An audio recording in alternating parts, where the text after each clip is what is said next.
Graça e paz, meus irmãos, sejam bem-vindos. Hoje vamos mergulhar em um dos temas mais profundos e desafiadores de toda a Escritura. Nós temos aqui um termo teológico chamado teodiceia, né? Veio da filosofia e a teologia adotou, e daqui a pouquinho vou explicar o significado. Estarei abordando aqui de forma resumida o livro de Jó como um todo, explorando aqui como o livro de Jó responde uma pergunta que é feita há séculos, em cada geração. Se Deus é justo, se Ele é onipotente, benevolente, por que os justos sofrem? E antes de entrar aqui nesse ponto teológico, nós precisamos entender também o contexto. E Jó possivelmente viveu ali um período entre o período patriarcal até o período ali do início dos reis de Israel. Acredita-se que principalmente ali entre os dias de Abraão, Isaque e Jacó. Bem, temos uma estrutura literária bastante interessante. Então, essa estrutura literária é um livro, né, bem poético, né, um dos maiores livros poéticos da escritura. E nós temos ali um livro de muita sabedoria. Dos capítulos 1 e 2 nós temos ali uma introdução, e ali encontramos um dilema cósmico entre Deus e Satanás, que inclusive nos dá inclusive um entendimento maior sobre batalha espiritual, entre outros, umas questões mais complexas na escritura. Vamos deixar isso para um outro momento. Entre os capítulos 3 e 31, nós encontramos alguns diálogos de Jó com seus amigos. Ele faz Bildade e Zofar. Nós temos entre os capítulos 32 e 37 o discurso de Eliú. E nós temos entre 38 e 41 a resposta divina. No capítulo 42, falando ali sobre arrependimento e restauração. Bem, a palavra teodiceia vem do grego e une ali duas palavrinhas, a palavra Deus e a palavra justiça. Então, é um conceito que, conforme eu mencionei, veio da filosofia, né? Foi um filósofo alemão, e é uma tentativa de conciliar a existência de um Deus que é perfeito e justo com a realidade do mal, o sofrimento no mundo. Se Deus ele é justo, se ele é perfeito, soberano, por que vem existir o mal? Por que vem existir o sofrimento? Então, a filosofia, né, adotou esse nome, Teodiceia, uma tentativa de demonstrar que, de fato, sim, Deus existe, mas por que ele permite o mal? E a teologia também vai tratar sobre esse tema, e é sobre isso que vamos ver como temática do livro de Jó. É isso que Jó enfrenta. Ele acaba enfrentando o mal, acaba enfrentando ali o sofrimento. Mas vamos ver claramente no livro que Deus existe e Deus é justo também. Para iniciarmos aqui, já lendo a Escritura, em Jó, no capítulo 1, verso 21, diz assim: E disse: Nu saí do ventre de minha mãe, e nu voltarei. O Senhor o deu, e o Senhor o tomou. Bendito seja o nome do Senhor. Então vamos ver aqui que, com essa fala de Jó, que não expressa apenas submissão, mas ele reconhece a soberania divina, mesmo na perda. Jó ele reconhece que tudo no mundo ele é transitório. E ele se rende à soberania divina, mesmo em meio aqui à devastação, o que nos leva aqui a refletir. Porque nós devemos adorar a Deus não pelas bênçãos materiais, não pelo que Ele nos dá, mas por quem Ele é. Será que nós somos realmente gratos a Deus, mesmo quando Ele permite que venhamos a sofrer perdas, às vezes sem explicação alguma. A fé madura, ela se fortalece nos desertos da vida, onde tudo que resta ali é confiar em Deus. E quando nós lemos todo o livro de Jó, isso começa a fazer mais sentido. Caramba, que homem passou coisas como Jó? Caramba, é o maior exemplo que nós temos na Bíblia sobre perdas. E ao mesmo tempo vamos ver ele permanecendo firme. Muitas pessoas hoje em dia pulam do barco por muito menos. Quantas pessoas nós já vimos, às vezes, renunciar à fé porque não passaram numa entrevista de emprego ou porque foram demitidas? Que é um absurdo. Olha só a história de Jó, as perdas que ele passou. Quando nós lemos Jó, no capítulo 13, o verso 15, vou colocar aqui, Jó 13, 15. Texto aqui bem forte. Ainda que ele me mate, nele esperarei. Contudo, os meus caminhos defenderei diante dele. Caramba! Ainda que ele me mate, nele esperarei. Que fé é essa, hein? Que disposição é essa de Jó de confiar mesmo na morte? Jó, ele eleva a confiança num patamar aqui. Ele não está aqui negociando com Deus.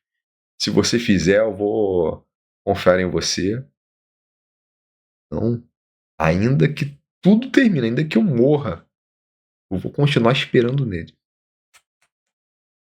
E essa postura aponta para uma fé que é inabalável, que prefere a presença de Deus ao invés dos presentes de Deus. Isso nos leva também a um outro texto bastante conhecido, lá em Filipenses, no capítulo 1, verso 21, que diz o seguinte: porque para mim o viver é Cristo e o morrer é ganho. Temos aqui outras traduções também, que diz: pois para mim o viver é Cristo e o morrer é lucro. Então a confiança de Jó, ela antecede a confiança ensinada por Paulo, pelos apóstolos, e vamos ver que o viver é Cristo. Viver ou morrer, tudo pertence a Deus, tudo é para Deus. Então nós temos que entender o seguinte: a nossa fé, ela tem que permanecer inabalável, ela tem que se sustentar independente das circunstâncias, independente do que acontece ao meu redor. Quem tem fé só quando tudo vai bem, ainda não aprendeu ainda. Temos que permanecer fiéis, apesar de tudo. O que estiver acontecendo, seja bom ou ruim, temos que ter fé. Então, o livro de Jó é um livro, inclusive, que, para quem começa a ter um pouco mais de maturidade espiritual, tem um entendimento melhor sobre a vida. Nós passamos situações na vida. Situações que às vezes contestamos, perguntamos a Deus: Senhor, por que disso? Por que aquilo? Sabemos que a vida é um processo. Muitas vezes tem coisas que Deus permite que aconteça como uma forma de aprendizado, às vezes um tratamento do nosso caráter. A gente vê isso acontecendo com José, porque muitas às vezes contestam: caramba, seu objetivo todo era José virar governador? Era mais fácil José continuar com o pai, e quando Faraó tivesse o sonho, ele ia até o Egito e falar: ó, Deus mandou aqui para revelar o seu sonho. Mas se Deus permitiu todo aquele processo, desde ele ser lançado ao poço, desde ser vendido como escravo, desde tudo, seja bom ou ruim, ele virar administrador de Potifar, e depois ele ter que fugir da casa de Potifar, de ser preso, de tudo, ser chefe na prisão, revelar sonho, até chegar aonde Deus havia já designado. Mas, na verdade, Deus designou todo o processo. Bem, meus irmãos, é importante entendermos isso. Precisamos viver para Deus, ter essa fé persistente, a fé firme. E em Jó, no capítulo 19, verso 25, um outro texto também muito interessante, uma declaração aqui impressionante de Jó. Eu sei que o meu Redentor vive e que por fim se levantará sobre a terra. Caramba! Olha só!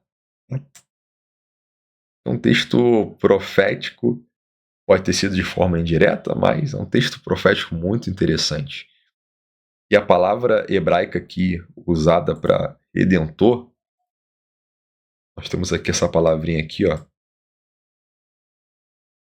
que significa, que é a palavra goali, que significa meu redentor, né? Da raiz hebraica goel.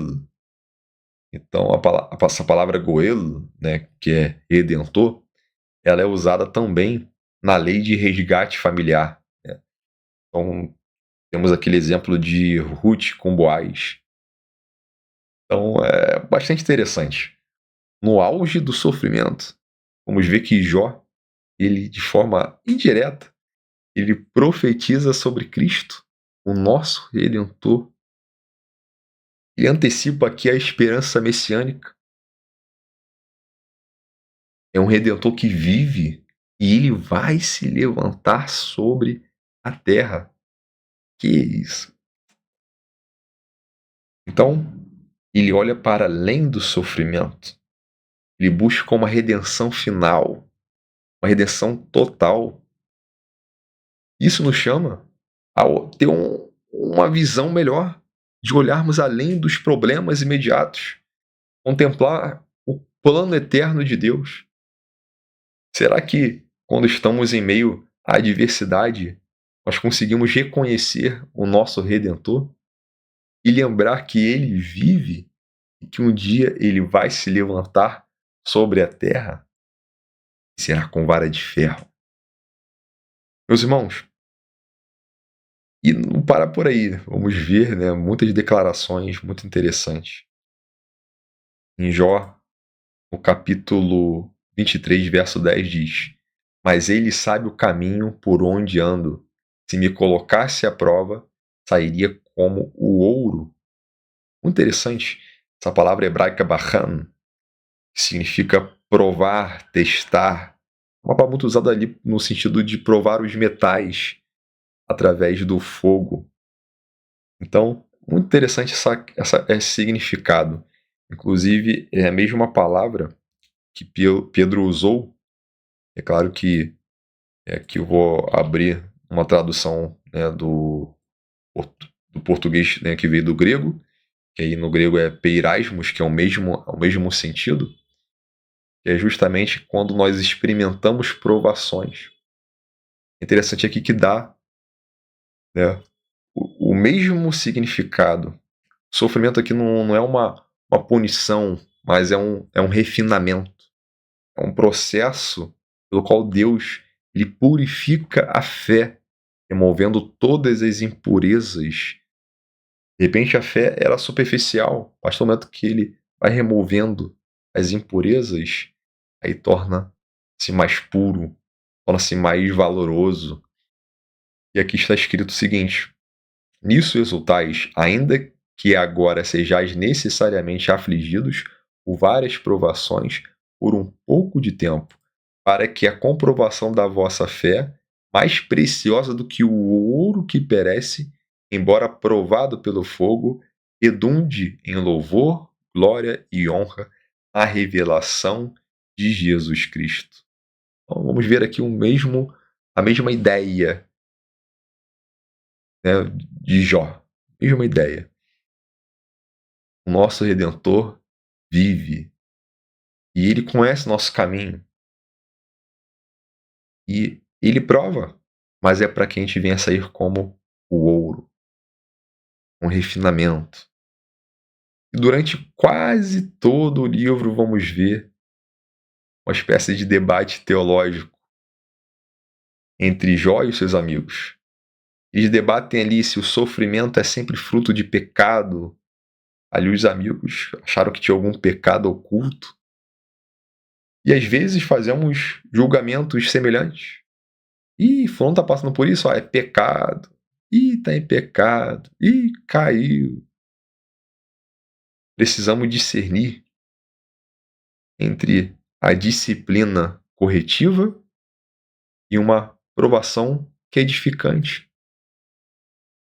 Deus é pai, ele sim, ele vai disciplinar. Só que nem todo sofrimento é punição. E a verdade é que nem sempre nós vamos compreender os caminhos de Deus. Mas sempre, digo sempre, precisamos confiar em seu propósito. E aí nós temos os capítulos finais, né? Vamos chegando ali nos capítulos 38, 41, 42. E vamos ver entre o 38 e 41, Deus respondendo Jó. É claro que não é da forma ali que muitos esperam, porque em vez de explicar o porquê do sofrimento, Deus começa questionando Jó. Então lá em Jó, no capítulo 38, no verso 2, Deus diz o seguinte: quem é este que escurece os meus desígnios com palavras sem conhecimento? Então, o silêncio de Deus diante das perguntas mais difíceis revela uma coisa: Deus não está sujeito ao nosso tribunal. O que realmente queremos saber? Quem é Deus? Deus está acima de tudo e de todos. O homem sempre quis colocar Deus no banco dos réus.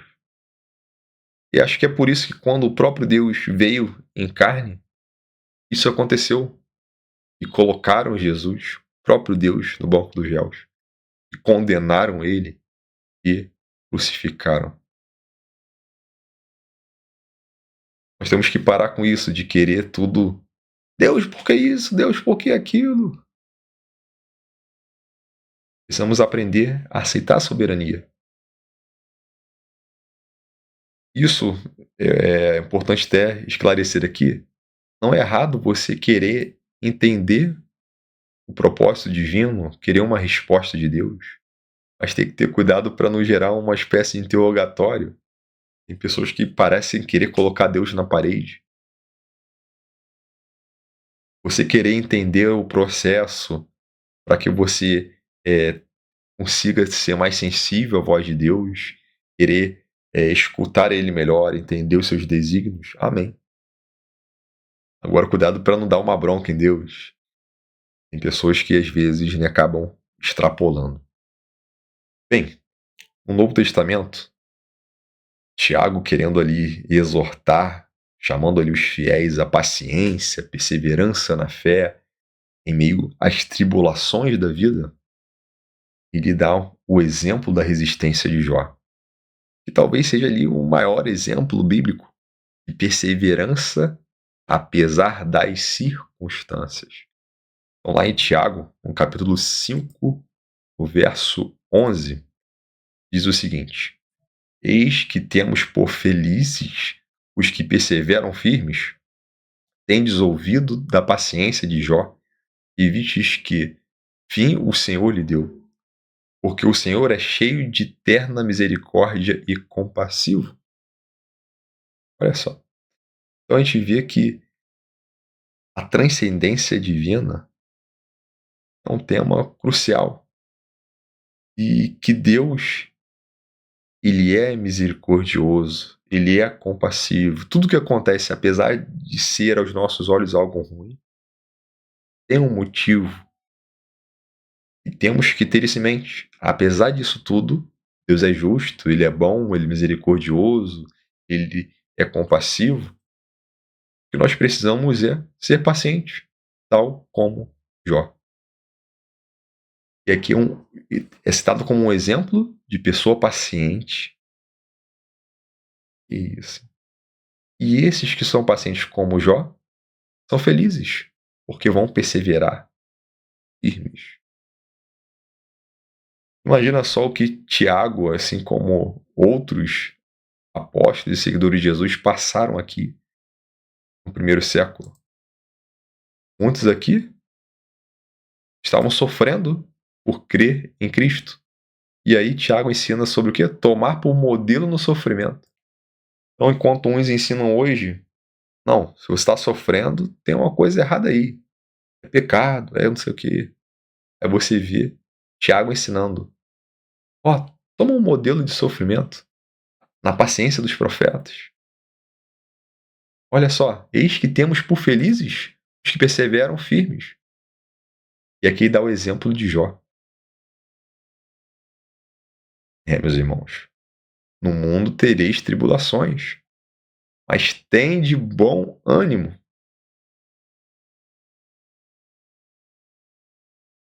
Então é importante que venhamos a refletir nisso. Muitas das vezes, né, acabam desanimando por questões e situações da vida. Não desanime, meus irmãos, não desanime. E Jó, mesmo depois de tudo isso,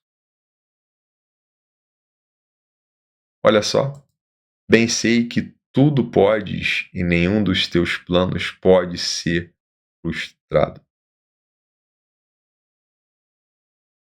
E continuamos a ler, avançando um pouco mais aqui. Ver o que que acontece? Deus muda a sorte de Jó. Deus restaura Jó. Dá tudo em dobro. E aqui nós podemos entender, apesar do livro, né, dar esse contexto das bênçãos materiais, esse livro ele vai muito além do material. E ele nos dá um entendimento espiritual. É uma tipologia da nova criação, da ressurreição. A restauração de Jó nos faz lembrar da restauração de todas as coisas. Porque o justo na terra ele vai passar por situações, por perseguição. Em nossos dias, nós temos menos perseguição no cristianismo do que enfrentaram no passado. Mas ainda assim nós temos países onde há perseguição. Aqui no Brasil nós somos aqui bem-aventurados e precisamos manter, né, pessoas de fé na política, nos ministérios, no Senado, enfim, para que realmente não aconteça um movimento contra a igreja aqui. Mas é importante lembrarmos que tudo que nós passamos, sejam coisas boas ou más, nós temos um Deus vivo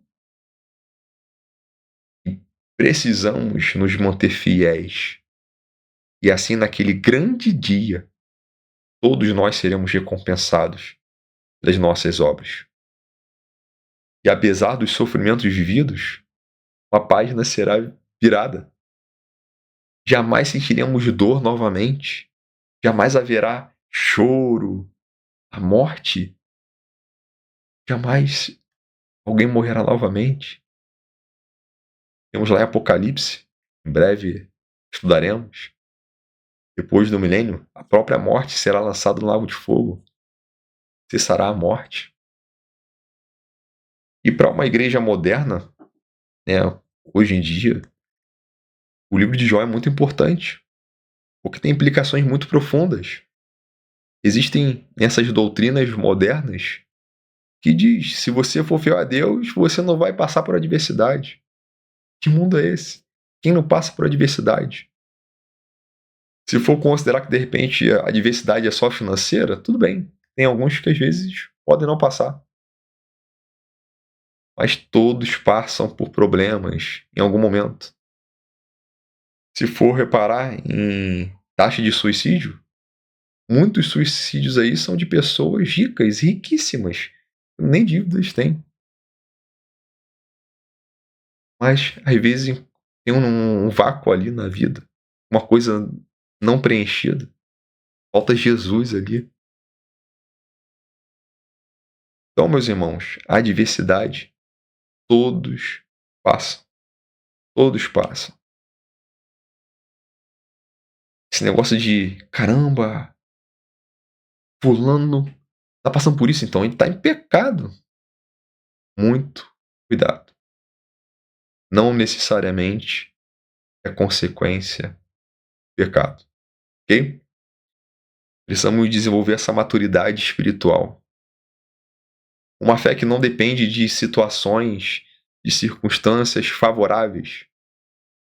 Precisamos compreender que Deus permanece bom, mesmo quando nós não compreendemos os seus caminhos. E precisamos lembrar aqui que próprio Cristo, Jesus sendo perfeitamente justo, ele sofreu pelos injustos, ele sofreu por mim e por você. E a cruz, ela revela como Deus pode ser simultaneamente justo e também justificador. Ele é justo, ele não pecou, nada ele fez, mas foi para justificar nós, pecadores. E o livro de Jó termina com uma das declarações mais poderosas sobre a revelação divina. Lá em Jó, no capítulo 42, no verso 5, olha só que lindo.